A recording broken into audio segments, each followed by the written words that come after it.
Assalamualaikum warahmatullahi wabarakatuh. Kami dari kelompok 2 dengan anggota yang terdiri dari saya Rahmania Laila Sofiyah, yang kedua Vena Fatiana, dan yang ketiga Siti Aminah. Kami di sini ingin menjelaskan mengenai konsep pengasuhan anak dalam Al-Quran dan hadis. Pengertian pengasuhan anak dalam Islam. Pengasuhan anak dalam Islam berdasarkan ajaran Al-Quran dan hadis bertujuan mendidik anak sesuai nilai agama Islam. Metode pendidikan anak usia 2 tahun. Pada proses kelahiran, berilah zikir dan doa mendampingi kelahiran anak.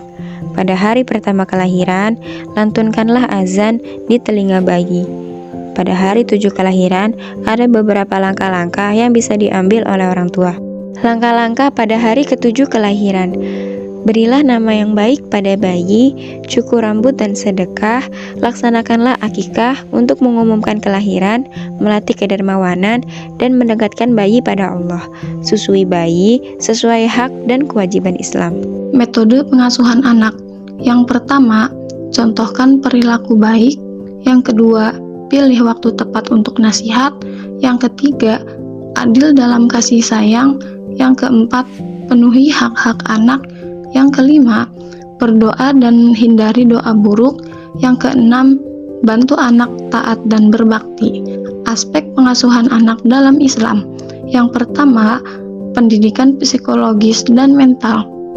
Ciptakan kegembiraan, bermain dan bercanda. Penuhi kebutuhan kasih sayang. Tanamkan budi pekerti baik. Yang kedua, pendidikan keimanan dan syariat. Ajarkan dasar keimanan dan syariat. Dorong sholat 5 waktu, bersedekah, dan puasa. Motivasi belajar Al-Quran. Yang ketiga, pendidikan akhlak dan sosial. Beri teladan baik. Hindari sifat iri dan dengki. Ajarkan adab, memberi salam, dan adil. Kedudukan anak dalam Islam.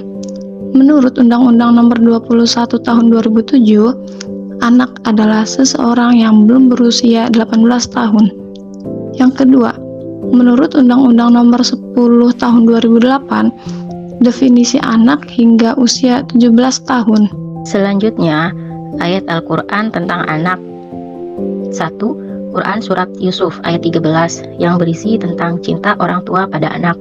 Yang kedua, Quran Surat At-Taghabun ayat 15 berisi tentang anak sebagai cobaan. Yang ketiga, Quran Surat Maryam ayat 6 berisi tentang doa keberkahan. Yang keempat, Quran Surat Al-Kahfi ayat 82 berisi tentang harta simpanan anak yatim. Yang kelima, Quran Surat Yusuf ayat 8 berisi tentang berlaku adil kepada anak. Yang keenam, Quran Surat Al-Baqarah ayat 132 yang berisi nasihat orang tua. Yang ketujuh, Quran Surat Luqman ayat 13 yang berisi berbakti kepada orang tua. Yang kedelapan, Quran Surat Al-Anbiya ayat 78 yang berisi mengajarkan anak untuk berdikari. Yang kesembilan, Quran Surat Al-Anbiya ayat 32 yang mengajarkan anak untuk beribadah. Selanjutnya, hak dan kedudukan anak menurut hukum Islam. Yang pertama yaitu rodo'ah atau sepersusuan, yaitu air susu ibu untuk anak hingga anak mencapai umur 2 tahun. Yang kedua, walayah atau perwalian, yaitu wewenang bertindak hukum atas anak. Yang ketiga, nafkah, yaitu pemenuhan untuk kebutuhan keluarga. Kesimpulan, pendekatan pengasuhan anak dalam Islam menggabungkan ajaran Al-Quran, hadis, dan sunnah Rasulullah untuk membentuk karakter anak sesuai nilai agama. Anak adalah anugerah yang harus dijaga, dilindungi, dan diberikan penghidupan layak.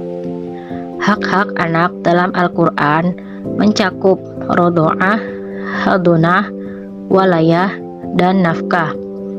Pengasuhan Islami menekankan nilai keagamaan untuk membentuk individu berakhlak mulia dan berkontribusi positif pada masyarakat.